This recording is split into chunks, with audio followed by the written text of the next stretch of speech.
केन जैसी सदा नीरा नदियों के माध्यम से जो जनपद अभिसिंचित है, ऐसी बांदा की पावन धरा को नमन करते हुए आप सभी बांदा वासियों का मैं स्वागत करता हूं, अभिनंदन करता हूं। आज के इस कार्यक्रम में मेरे साथ मंच पर उपस्थित प्रभारी मंत्री बांदा श्री दिनेश प्रताप सिंह जी, प्रदेश के जल शक्ति राज्य मंत्री श्री रामकेश निषाद जी, पीडब्ल्यूडी के राज्य मंत्री कुंवर ब्रजेश सिंह जी, लोकप्रिय विधायक बांदा श्री प्रकाश द्विवेदी जी, लोकप्रिय विधायक नरेनी श्रीमती ओम मणि वर्मा जी,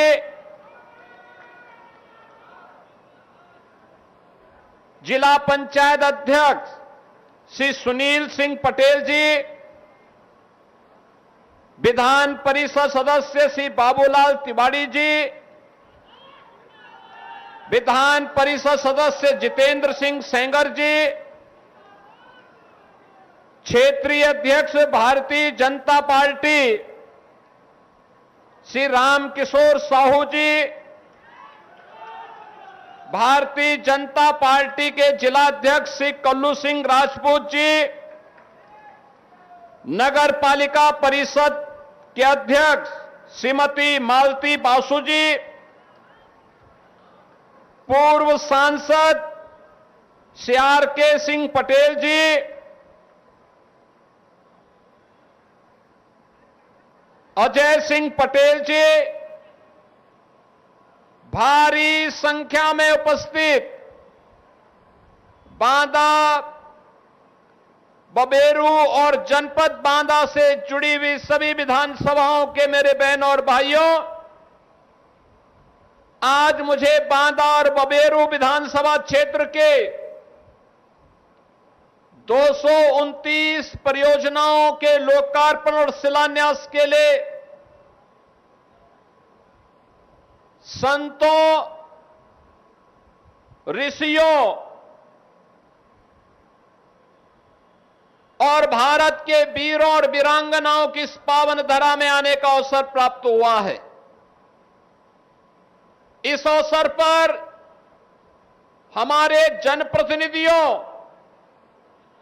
के प्रयास का परिणाम है कि 710 करोड़ रुपए की इन परियोजनाओं का उपहार बांदा और बबेरू विधानसभा क्षेत्र के जनता जनार्दन को समर्पित हो रही है। मैं इसके लिए आप सभी को हृदय से बधाई देता हूं। बहन और भाइयों,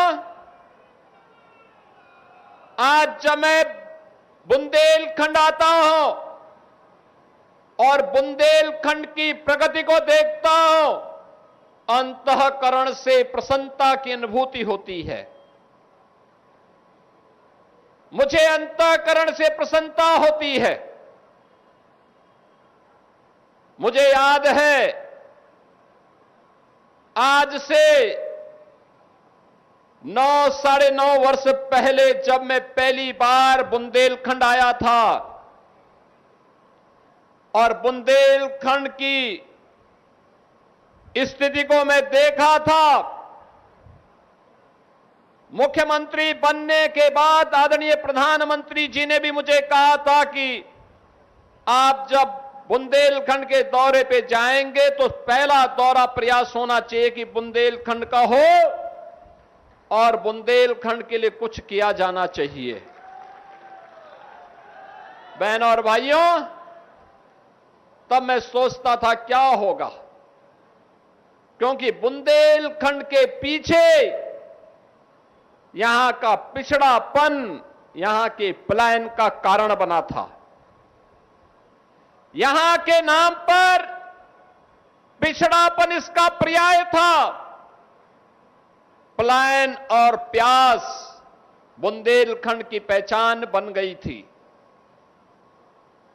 बुंदेलखंड में कहीं भूमाफिया, कहीं खनन माफिया, कहीं लैंड माफिया, कहीं सैंड माफिया, कहीं वन माफिया और कहीं पर डकैतों का आतंक इस कदर साया हुआ था कि किसान भी अपने खेत में जाने से डरता था।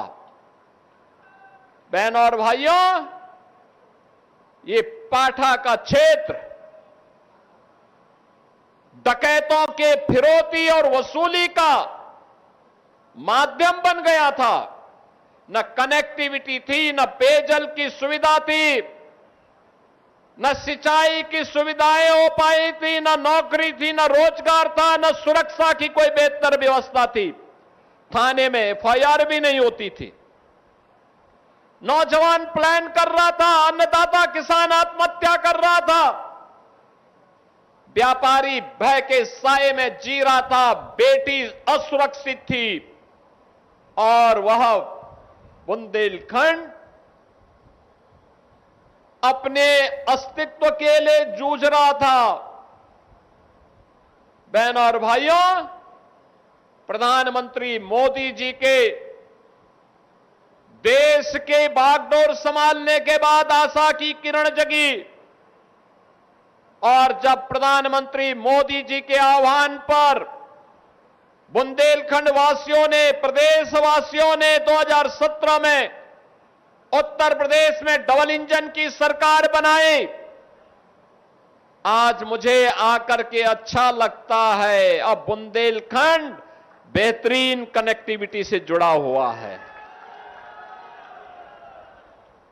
पेयजल की सुविधा तैयार हो रही है।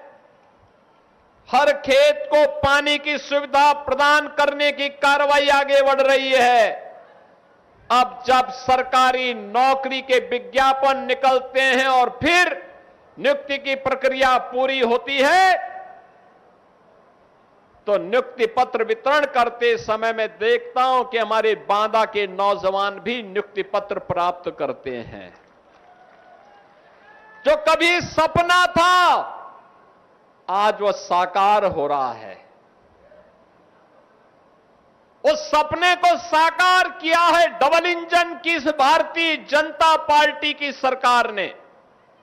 और उस सपने को साकार करने के लिए अगर श्रेय किसी को दिया जा सकता है तो आप सभी जनता जनार्दन इसकी हकदार है, क्योंकि आप ही ने प्रकाश द्विवेदी को भी जिता के भेजा है।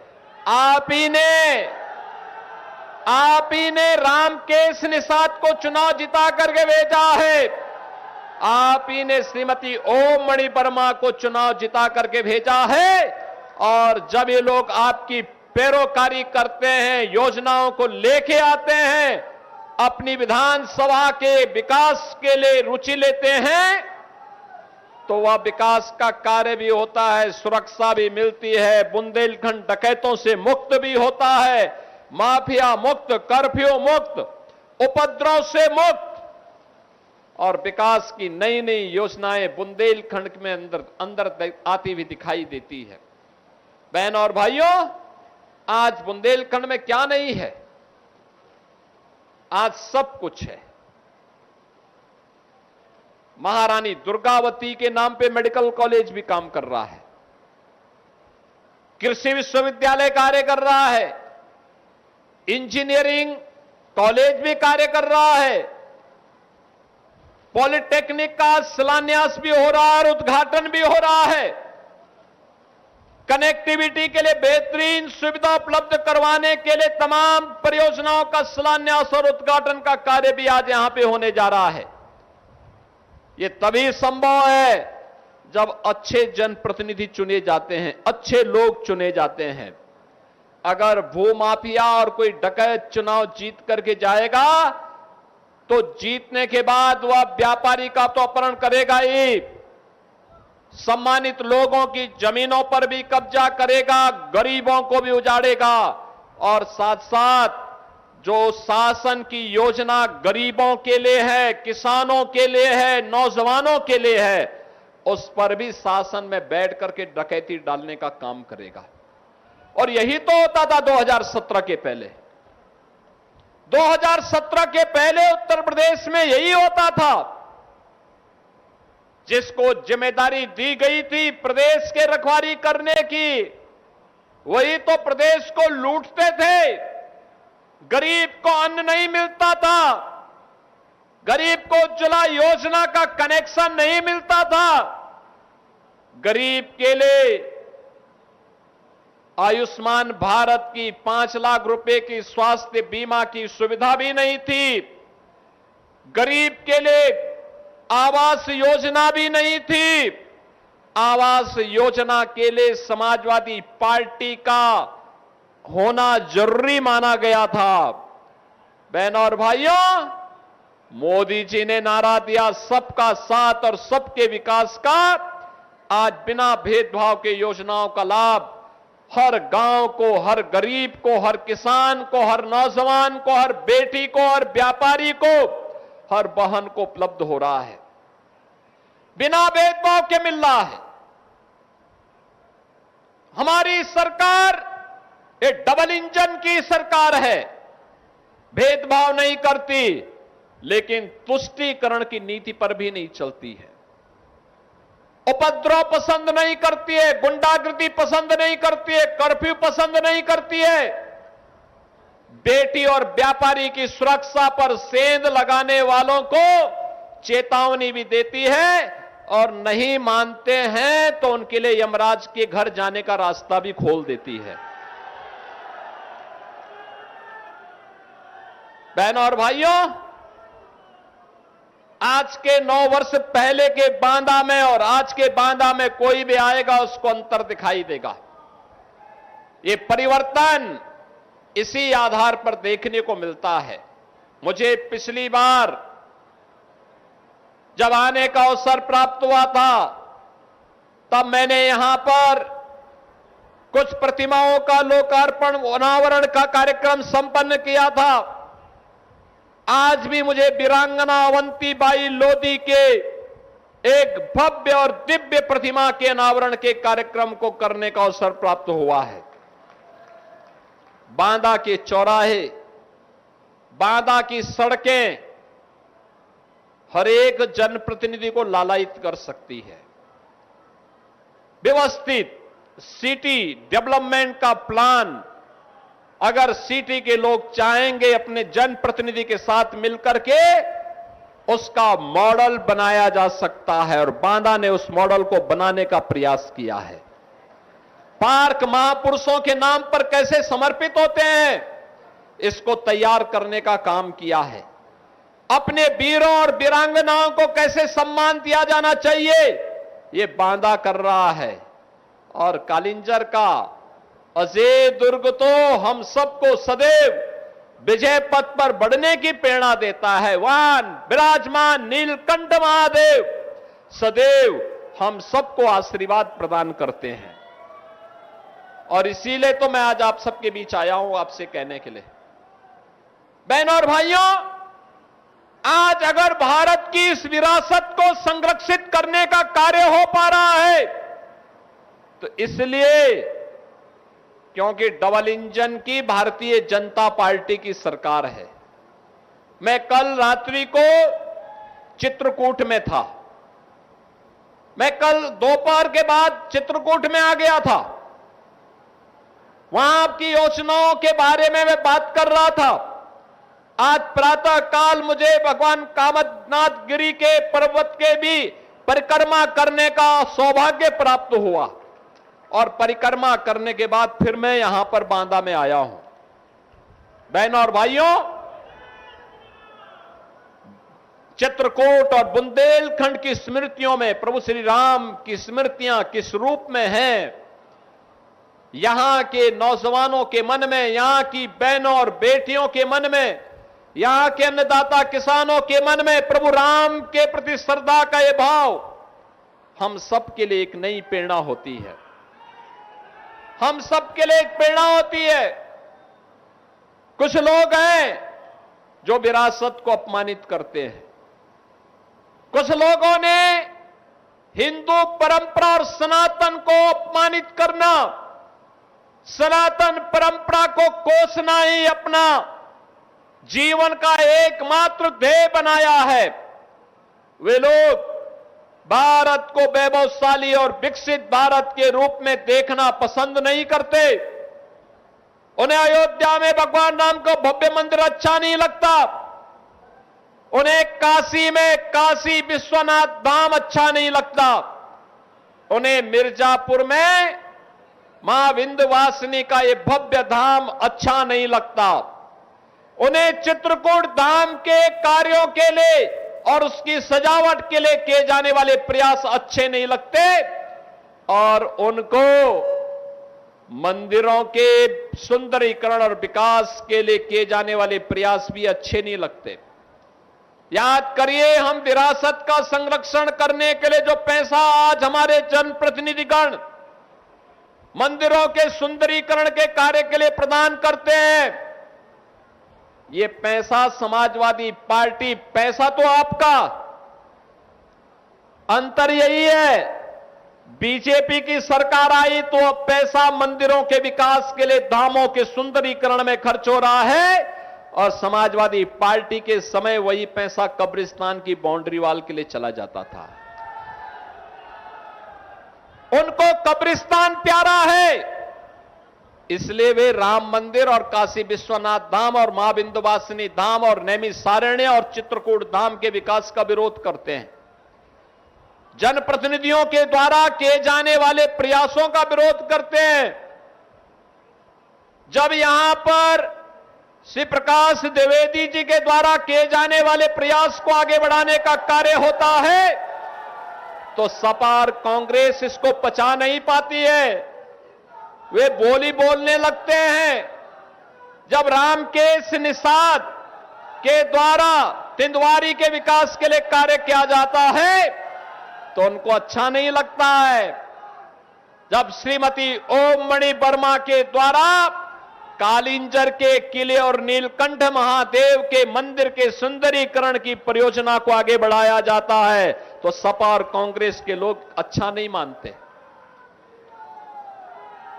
लेकिन हम मंच पर बैठे हुए लोग हों या भाजपा का कोई कार्यकर्ता, उसके लिए विरासत और विकास ये दोनों एक साथ चलने वाली प्रक्रिया का पार्ट है, और वह विकास को उतना महत्व देता है जितना विरासत का संरक्षण आवश्यक है। वो मानता है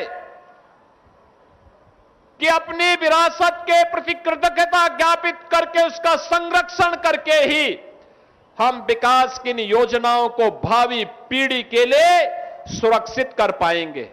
और उस सुरक्षित प्रक्रिया के साथ जोड़ने के लिए आज हम सब आपके पास आए हैं। बहनों और भाइयों, आज बुंदेलखंड के पास अपना बुंदेलखंड एक्सप्रेस है। आज बुंदेलखंड में डिफेंस मैन्युफैक्चरिंग कॉरिडोर बन रहा है। याद करिए ना, ये समाजवादी पार्टी और कांग्रेस के लोगों ने डकैत दिए थे। नौजवान को नौकरी तो नहीं दी, लेकिन उनके हाथों में तमंचे पकड़ा दिए थे। और हमारी सरकार अब बुंदेलखंड को डिफेंस मैन्युफैक्चरिंग कॉरिडोर का एक हब बना रही है। डिफेंस मैन्युफैक्चरिंग कॉरिडोर के माध्यम से अब हमारी सरकार ब्रह्मोस मिसाइल जैसी मिसाइल बनाती है। वह मिसाइल जब एक बार भारत दागता है अपने दुश्मन पर, तो पाकिस्तान भी बाप बाप करते चिल्लाता दिखाई देता है। ये भारत का शौर्य है, भारत का पराक्रम है, भारत के बहादुर जवानों के लिए भारत की विजय का संघनाद है, और उसका केंद्र बिंदु आज हमारा बुंदेलखंड बन रहा है। बहनों और भाइयों, विकास की प्रक्रिया निरंतर आगे बढ़नी चाहिए। इसमें निरंतरता होनी चाहिए, और निरंतरता इसीलिए होनी चाहिए क्योंकि ये निरंतरता अगर न हो तो फिर आने वाली पीढ़ियां कोसेंगी। याद करना, आपके सामने उदाहरण है। बांदा में विकास, क्योंकि विधायक रुचि लेते हैं, लेकिन बबेरू उदास है क्योंकि वहां पर समाजवादी पार्टी के विधायक को कोई रुचि विकास में नहीं है। उनका विकास तो जमीनों पर कब्जा करना है, गरीबों को प्रताड़ित करना है, गरीबों के हक पे डकैती डालना है, यही उनका विकास है। बहनों और भाइयों, इस प्रकार की उदंडता और इस प्रकार के गरीबों के हकों पर पड़ने वाली डकैती को हर हाल में रोकना पड़ेगा। ये लोग, आप सोचो, समाजवादी पार्टी के समय में या कांग्रेस के समय में क्यों नहीं वीरांगना अवंतीबाई लोधी की प्रतिमा स्थापित हो पाई? क्यों नहीं महाराणा प्रताप की मूर्ति स्थापित हो पाई? क्यों नहीं इन तीर्थों का पुनरुद्धार हो पाया? क्यों नहीं मंदिरों के सुंदरीकरण का कार्य हो पाया? क्यों नहीं बुंदेलखंड की कनेक्टिविटी के ये बेहतरीन कार्य संपन्न हो पाए? क्योंकि उनकी रुचि नहीं थी। मुझे याद है जब मैं 2017 में मुख्यमंत्री बना था और मैं तब उत्तर प्रदेश के बारे में पहले से ही जानकारी रखता था, कहां की क्या स्थितियां हैं। और मैंने मुख्यमंत्री बनने के बाद दो बातें कही थी।